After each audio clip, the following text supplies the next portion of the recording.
Hello, everybody, and welcome to TNM Unplugged podcast, the space where you get elevated on the level of your heart, your mind, your spirit, and your body as well. And today we're going to do elevation on the level of the mind because the exciting topic that is in front of us, it's mindfulness. This is something that is very dear and near to my heart as well. I love chatting about mindfulness and also inviting people to consider how they can become more mindful in their lives. So I'm sure that today you're going to have a lot of good tips and tricks and sharing from myself and my wonderful guest, Gina. Gina Paigen, it's a friend, collaborator, colleague, professional coach. She's also a consultant. She's facilitator. She's very passionate about guiding individuals and teams and organizations to the deeper sense of purpose and to the highest level of creativity, engagement, and inspired action. Gina was also in her previous life the musician, photographer, and artist. So I'm sure that a lot of creativity and a lot of good conversations will come out of this podcast as well. And nowadays, Gina is a world recognized coach, trainer, and facilitator. She works across the region, across cultures, globally with different organizations, multinational corporations, and also with individuals as well. And the portfolio for clients is extensive. You can read more about Gina at her LinkedIn profile, Gina Paigen. You can find more information about her. But it's my joy and pleasure and honor to be with Gina today and to explore this amazing, delicious, and wonderful topic on mindfulness. So welcome, Gina. Thank you. Thank you so much. It is truly an honor to be here with you. Yeah, so let's dive into it. Sure. We kind of talked a little bit in the prep around how we're going to approach this podcast, what we're going to be talking about when it comes to mindfulness. So I'm curious to start with, what would you like to share to the audience to start with? Why do you believe mindfulness is really important skill to gain nowadays, specifically in these times of transformation that we're facing right now with COVID and pandemic and global innovation of human consciousness? Mindfulness comes to be an important skill. So from your perspective, what do you think mindfulness is important for people to engage, to know, to learn about? So we're living in a time of amazing upheaval. Even before the pandemic and some of the social and political changes that are happening around the world, we were in a time of accelerating change.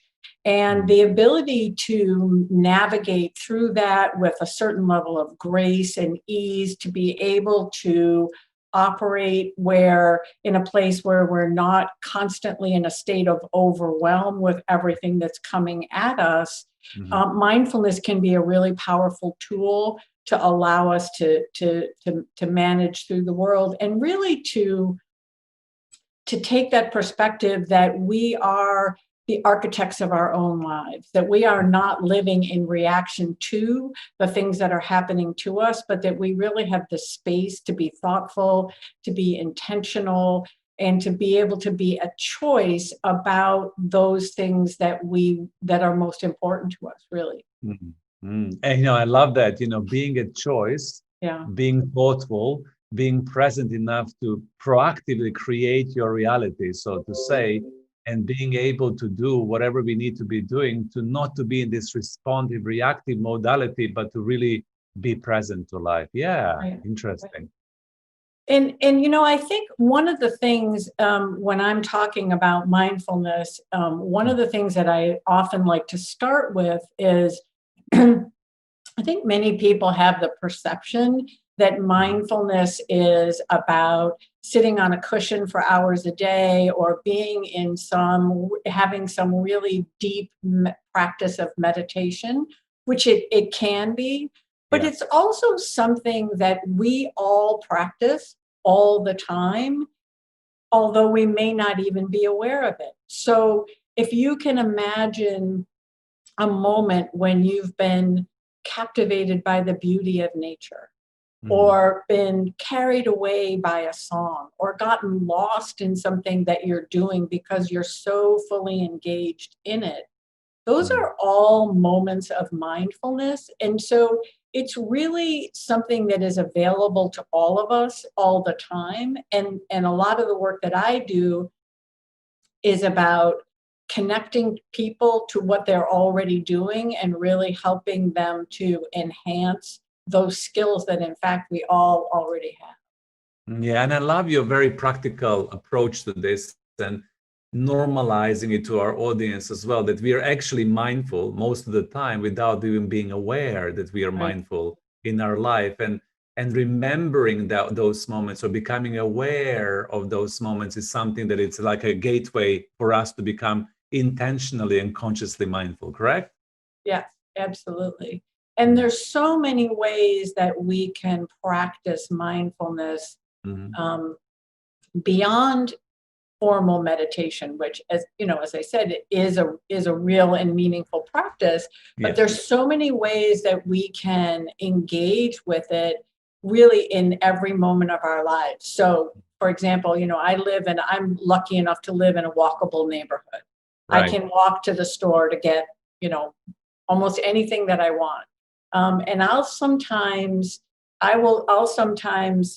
make it a practice as I'm walking to the store that I focus on my eyes. And Mhm. so as I'm walking, I'm trying to see if I'm really present to everything that is around me and the visual field.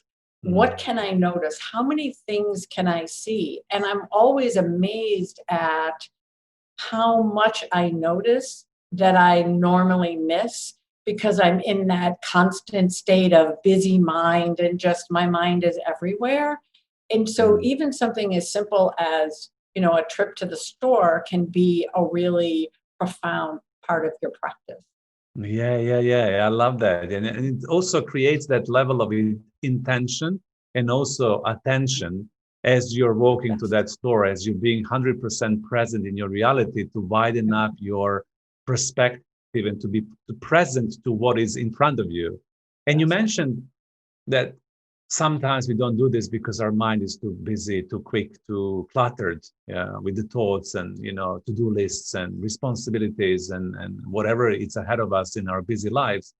So how do you, or how do we, when we become mindful, slow down our thinking, and how do we presence more to be able to experience the reality around us? Part of it is, a big part of it is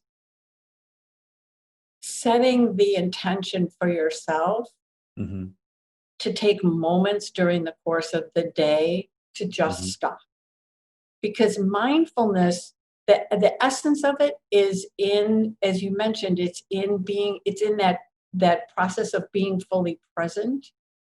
And it Hmm. only takes a moment. So to start as an exercise, to remind yourself to stop at various points along the in the day and check in with your physical body. So there's so much that you can notice and become aware of as you start to connect to what's happening physically within you. So, for Hmm. example, you know, you and I spoke, I have performance anxiety.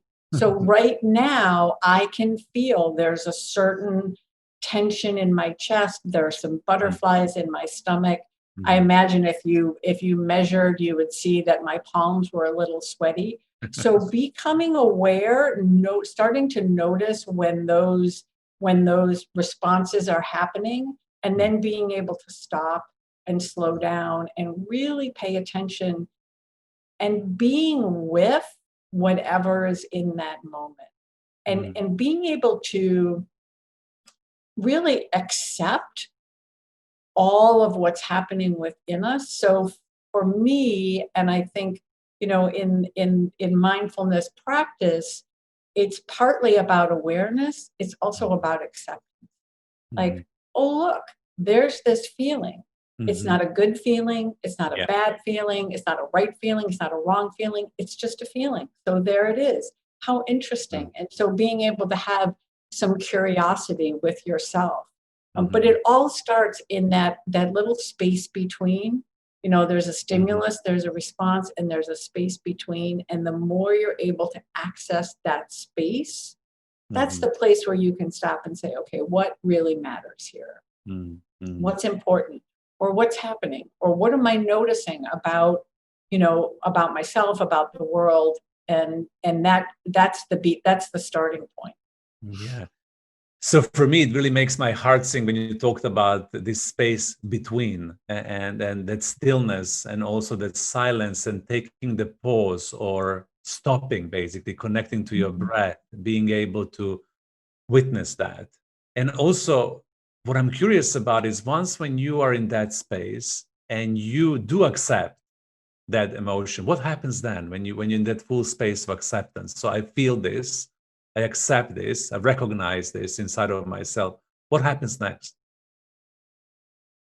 I think that that allows us to live in a place of self-compassion.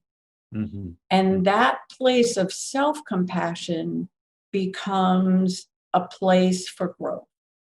Mm-hmm. There's a quote, and I don't have it exact, but it's from a psychologist by the name of Carl Rogers, who says, um, in essence, when I fully accept myself for who I am, that's when I have the capacity to change.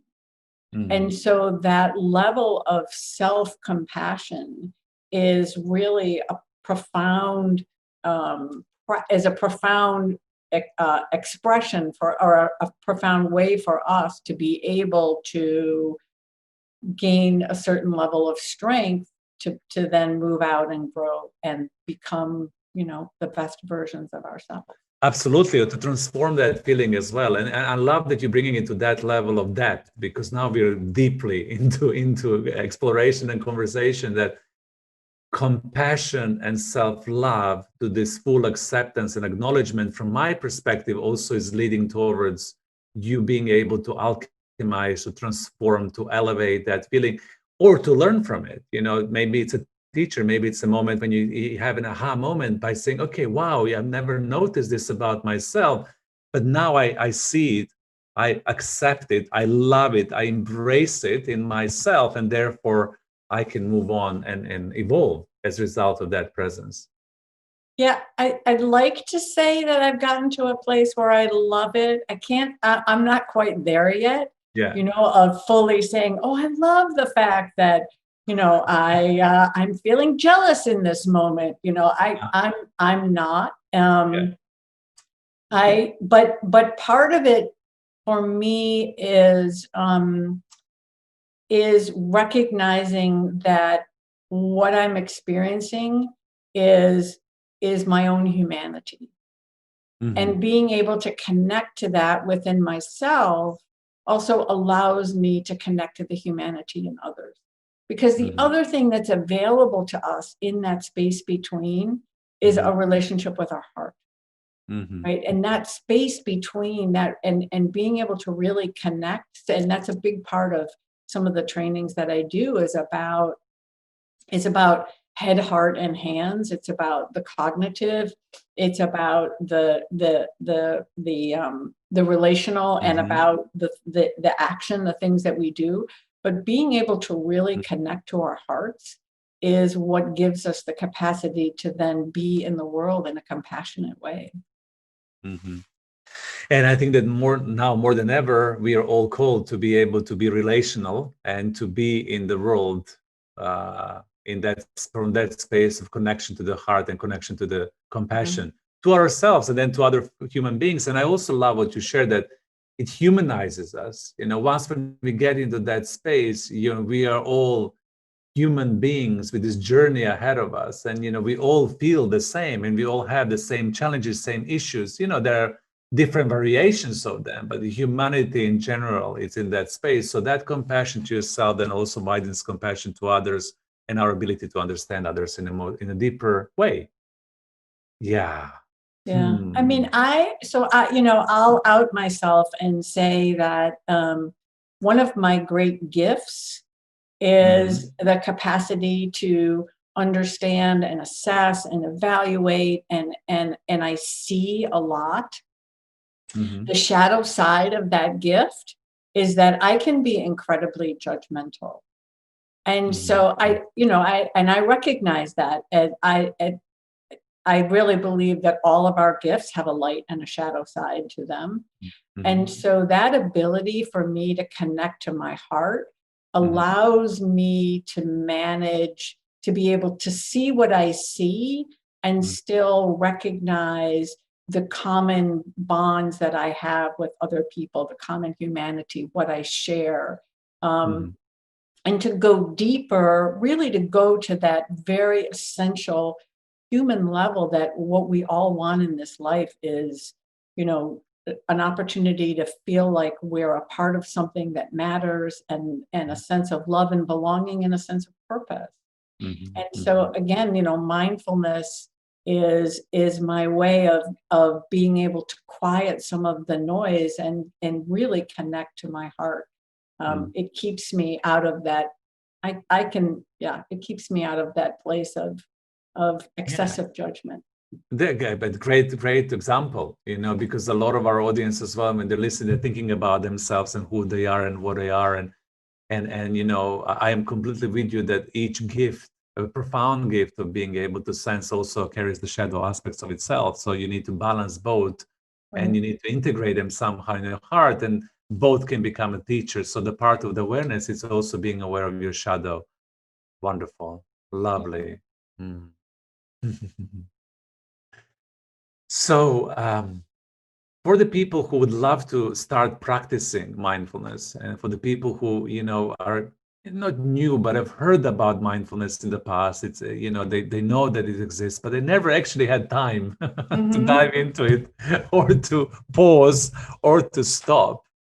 What will be your way to take people into that practice, or to inspire them to consider practicing mindfulness more in their everyday life and business, and and beingness?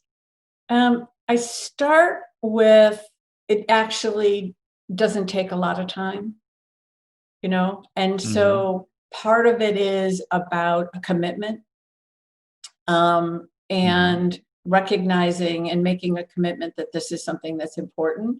But we can do it in a moment.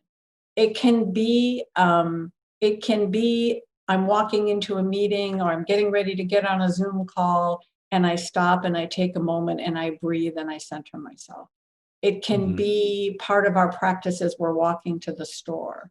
It Mm-hmm. can be, there's so many ways for us to engage. Mm-hmm. Meditation is an absolutely, it's a very powerful tool.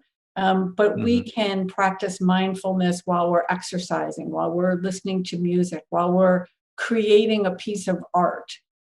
We can Mm-hmm. practice mindfulness when we're engaged in conversation, right? Like Mm-hmm. it becomes that really deep listening where I am Mm-hmm. fully here with you. I am like, all of me is here Mm-hmm. with you. And that's Mm-hmm.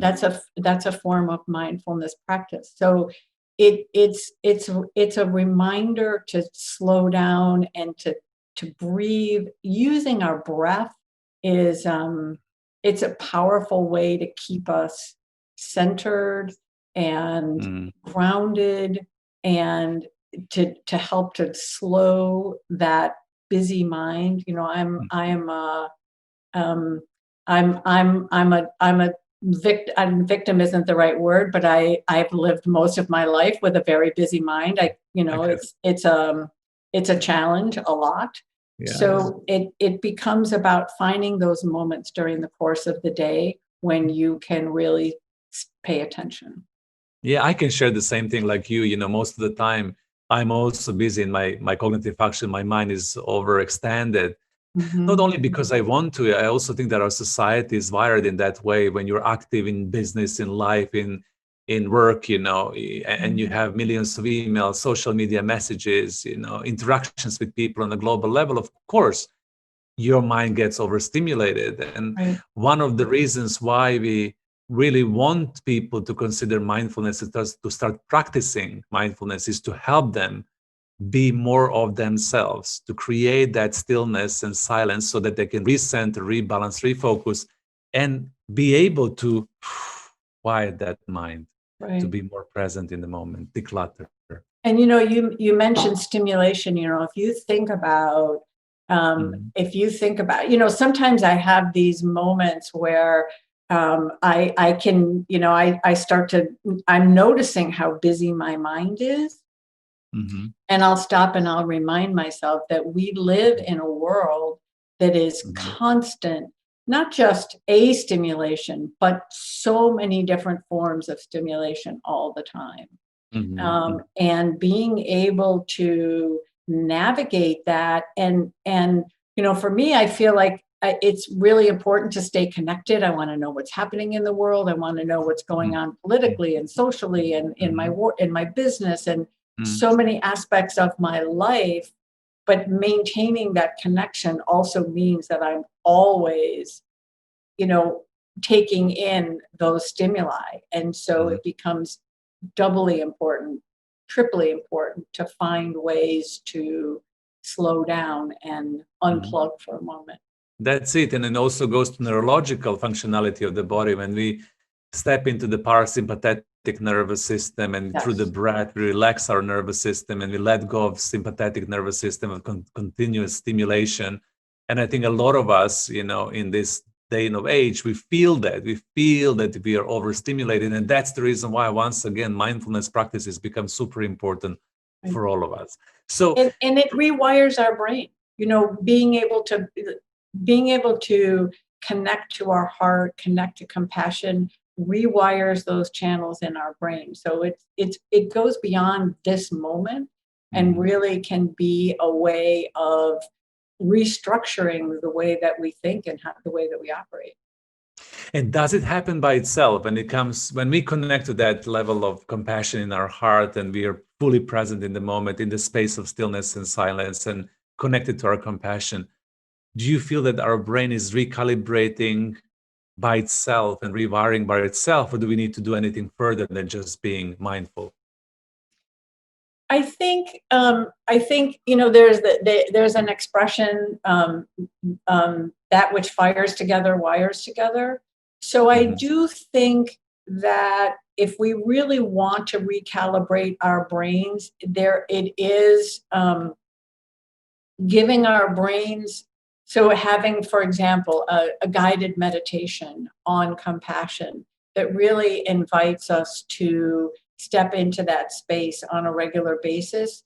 So Mhm. so getting those neurons to fire together, it can be an Mhm. important part of creating that new structure. Mhm. Yeah, I've noticed this about myself as well. And that's why I was asking, the more Yeah, mindful I am in a moment, the more my brain and my cognitive capacity on a neurological level begins recalibrating by itself. Those yeah, new connections are made. And I feel like literally, ease in my shoulders, in my mind. There is a tension that is gone. I'm more present in my body. I'm not all the time in this tense state. Yeah. yeah, So. Mm. yeah. So this is a great kind of segue to what we really wanted to do together. It's just practice a little bit more. And you mentioned in our Sure, prep that you would love to get people through meditation. So maybe this is now the time for us sure, to kind of get into that and to really experience, ourselves in that space. sure. Would you like to do this one with me? Yeah, absolutely. Okay.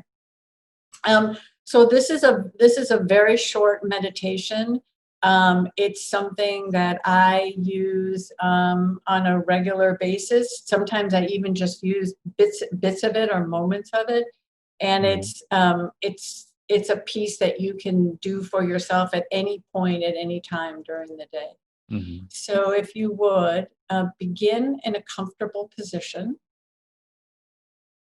sit with your back upright but not stiff. Put your feet flat on the floor and allow your hands to rest comfortably in your lap or wherever feels most natural. You may close your eyes or take a soft gaze.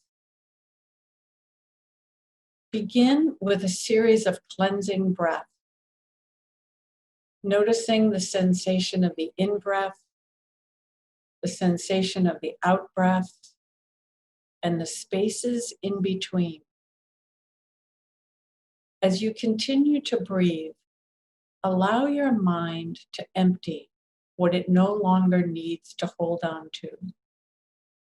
With your out breath, let it go. Let it flow out and away. Continue to release any clutter from your mind with your breath. And now allow your body to release what it no longer needs to hold on to. With your out breath, let it go. Let it flow out and away. Continue to release any clutter from your body with your breath. And now bring your attention to your center. Using your breath, relax into your center. And as you do, ground yourself in the here and now. Feel the expansion and contraction in your belly as you breathe.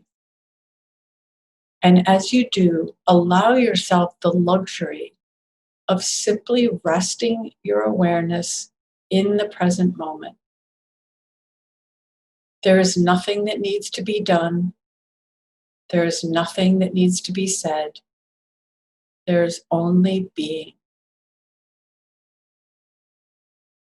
Now slowly bring your attention back to the room, and when you are ready, you may open your eyes.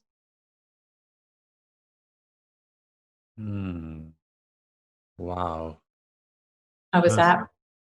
Well, I want to stay there long. I love it. It's so simple and so profound. It really recalibrates you in a easy way. My whole body is like, oh yeah, really, really beautiful. Thank you for that. And that was, maybe 2.5 minutes, maybe 3 minutes. Yeah. So, and again, I don't mean to in any way diminish the power of real intense meditation. It is an incredible tool and an incredible practice. And there are so many other ways for us to engage with this work. So.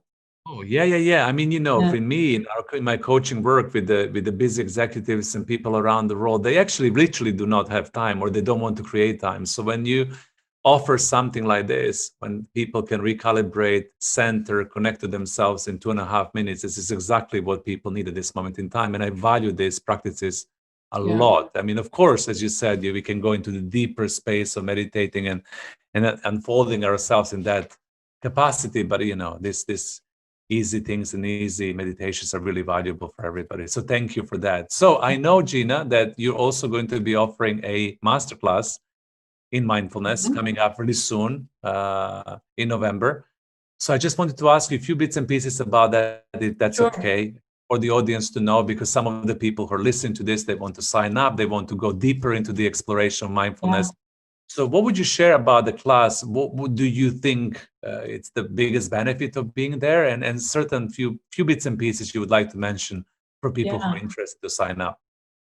Yeah, so it's I talk about mindfulness, but it's a very I try to do it in a way that's very interactive, and so we'll have a variety of activities that people can engage with, both on an individual level. There's some activities that we do that allow us to engage with each other and use mindfulness in a relational kind of way.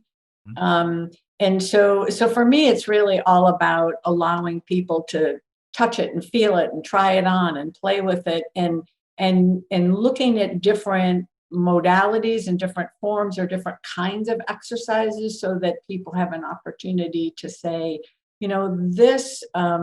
this piece about really working with our senses, our sight, our sound, our sense of taste, that resonates with me so deeply. Or an activity that we might do where you're actually engaging with another person in deep conversation, or having opportunities to be interactive with other individuals. like, that's it for me. That's where the real juice is. Mhm. So I try to bring in a number of different ways of being mindful. And then, because I'm all about practical. We do it in an 8-step practice. So I have a methodology that takes us through these 8 steps. Each one is something that you can do. You can do them discreetly, like practicing, working with your body and understanding your body, or you can think about it as a whole pathway that takes you kind of from the beginning to a certain kind of an endpoint. Right. Yeah. What else? Yeah, I know that a lot of people who participated in the past reported the beautiful, transformational, life-changing experiences. And I know a lot of the students in the past were sharing that this really impacted their lives. So I'm just empowering and engaging our community to sign up. It's an exciting class. You will get a lot of goodies. And as Gina said, it's very practical. And this is also something beautiful about your teachings, that you get people to do stuff and to experience instead of just talking about the concept. So thank you for that. Yeah. I really want people to be able to walk away with something that they can incorporate and integrate in their lives. Mm. The minute they click leave from the meeting, that they have something of meaning and of value that can really, take them to the next step. So So that's for the me, intention. exactly, for me, with you today, what I'm living with is this wonderful warm meditation that is keeping my heart warm, and my heart open up in talking to you, because I felt more compassion and more presence just being in this space with you. So thank you so much for Oh, that, thank Gina. Anything that you would love to say to as a last, sharing with our audience before we wrap up? you. Just that, that we are, as a species of beings, we're not at the mercy of our feelings. And that, really, no matter what's happening on the inside, no matter what we're feeling in any given moment, um, that we are always at choice Mhm. about what we want to be doing, how we want to respond, and how we want to be in the world. And so Mhm. we have this incredible force, this life force within us. And I invite all of us to use the force for good, and that we all already have everything we need to harness this power of mindfulness. And it's just really one pause and one breath away. So I invite all of us to really step into that space. What a lovely ending on an amazing recording. Gina, thank you so much for being with us today. Thank you so much for sharing your wisdom with us. Thank you for being in conversation with me as well. More to come on your masterclass in November. Enjoy listening, dear audience. More to come soon. Bye for now. Thank you.